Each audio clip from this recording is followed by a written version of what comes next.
Zelo sem skupaj.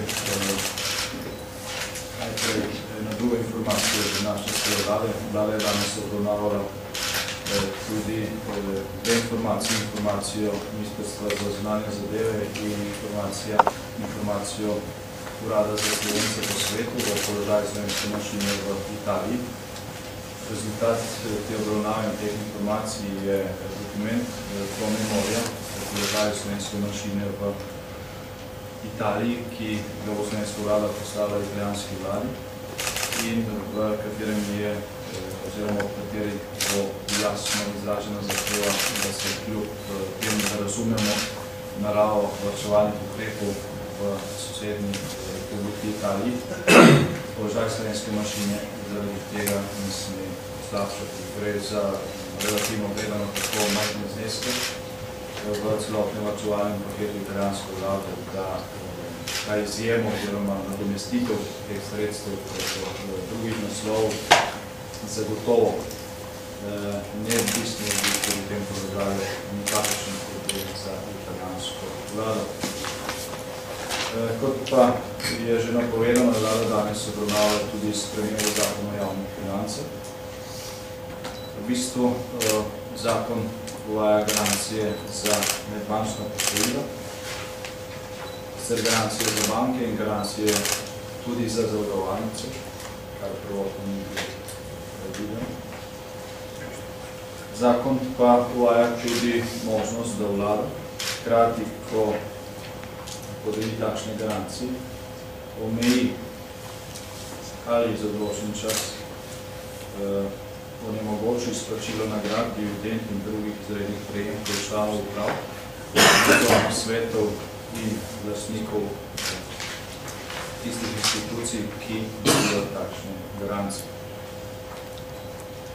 Na ta način je z zakonom dana vladi možnost, da uporabi te ukrepe za to, da prepreči možne špekulacije ali pa da prepreči prelivanja davkoplačevalskega denarja v izplačila, ki je bila v pogoji, ko se takšne garancije odobrava ekonomsko upravičena.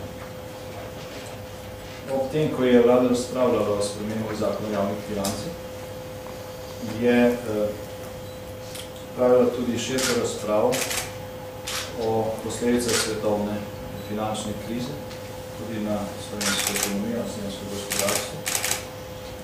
Tudi delamo v luči sestankov, ki so bili na evropski ravni, pa tudi v Sloveniji v zadnjih časih. Mislim, tudi v luči priprav na Evropski svet, ki bo 7. novembra, prihodnji petek, kot sestanek, kjer se bodo usklajevala stališča Evropske unije do svetovnega finančnega vrha 15. novembra v Washingtonu. Doma smo po nekem bližnjem dogovoru o tem, kako tudi v tem prehodnem času Sloveniji pristopiti k reševanju ali pa k sprejemanju sodelovanju ukrepov za preprečitev negativnih posledic finančne krize, opravili vrsto pogovorov, sestankov, posvetovanj, med drugim tudi z vodilnimi ljudmi v ključnih sistemskih finančnih institucijah v Sloveniji, s predstavniki gospodarstva, obrti. In na podlagi vseh teh posvetovanj je vlada danes, tem, ko je razpravljala o spremembah zakona o javnih financah, opravila tudi širšo razpravo o tem, kaj je bilo treba v tem času, ko je vsak dan in vsak teden dragocena, storiti za to, da kakšne priložnosti v tem prihodnem času in razverom ne bodo zamujene. V začetku tedna je bil, kot sem že prej dejal, podoben posvet, ko smo ga mi opravili z našimi gospodarskimi in finančnimi, tudi na evropski ravni. Udeležil se ga je dr. Žiga Turk, minister za razvoj, in bo tudi sam nekaj več povedal o tem. Te izkušnje z tega posveta smo uporabili tudi danes. Kot veste, je vlada že poslala v državni zbor spremembo zakona o bankah z garancijami za pomembne vloge. Ta zakon v Državnem zboru še ni bil obravnavan, zato ker se Državni zbor pri temu, da je podarno konstituiran, ni še konstituiral delovnih teles, poslovniška procedura, ki je potrebna za sprejem zakona, zato ne more steči. Podoben problem je tudi s tem zakonom. Tako upamo, da se to Državni zbor čim prej naredilo. Danes tudi občeno smo poslali Državni zbor po spremembo zakona o javnih financah, kljub temu pa ocenjujemo, da so potrebni močnejši signali, da so potrebni močnejši ukrepi, na podlagi katerih se lahko Slovenija izogne negativnih posledic na svetovne finančne krize. V nasprotnem primeru bomo tudi v Sloveniji priča znanemu vrstnemu redu, najprej finančna kriza, potem gospodarska kriza in potem socialna in politična kriza. Potem, ko se vsem posledicam svetovne finančne krize Slovenija, ki je pač del evropskega svetovnega gospodarstva, ne more izogniti, lahko v veliki meri izogne gospodarski krizi in lahko se praktično celoti izogne neizbežnim posledicam vsake gospodarske krize, ko so socialne in politične posledice. Seveda samo pod pogojem, če se ukrepa pravočasno. Žal razprava o tem, kako spremeniti v tem sprejeti prave ukrepe v predvoljenem času ni bila opravljena, ker je bil tisti čas neproduktivno zapolnjen z povsem drugimi temami. In tudi zdaj v tem predvoljenem času na nek način povečamo. Razpravo vlada, ki opravlja tekoče posle in ki opravlja tudi pripravo teh ukrepov na podlagi političnega dogovora, o katerem sem prej govoril, je tukaj v relativno nehvaležni situaciji, pravzaprav bi iniciativa pričakovala kje drugod, ker jih ni in kjer je, kot sem prej dejal, v tej situaciji vsak dan, vsak teden dragocen.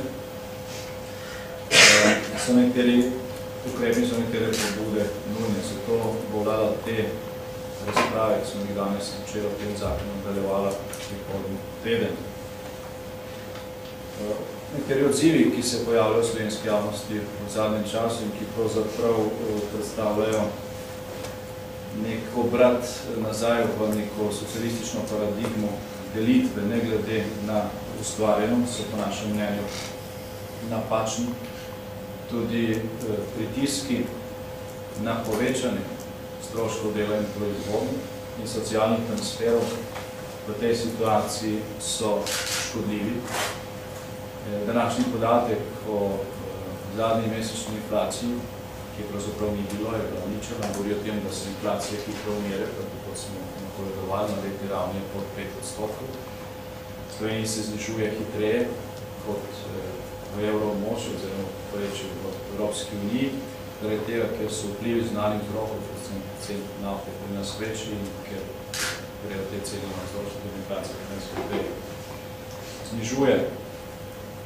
Torej, ni nekih realnih razlogov za to, da se ravno v tem času krepijo ti pritiski, ki posledično predstavljajo povečanje stroškov dela in socialnih transferov. In to je pač potrebno upoštevati. Potreben pa je medgeneracijski sporazum o tem, kako razdeliti bremena ukrepov, ki jih je potrebno sprejeti za preprečitev negativnih posledic svetovne finančne krize. V Sloveniji, če se spomnite, smo mi ta medgeneracijski socialni sporazum napovedovali že septembra. Nam je žal, da je ta tema na nek način v tem času po volitvah zamrla. Ključen rezultat takšnega medgeneracijskega dogovora oziroma sporazuma bi moralo biti soglasje, je treba v tem trenutku sile strniti okrog tistih, ki lahko voz potisnejo naprej. Enostavno povedano, gospodarstvo, samo gospodarstvo in razvoj je realna podlaga blaginje. Potrebno je hraniti visoko stopnjo zaposlenosti, ki je Slovenija dosegla v zadnjih letih, ob tem tudi uveljaviti zakon o udeležbi zaposlenih pri dobičku. Kajti ključni inštrument blaginje so ravno vredni dohodki iz dela.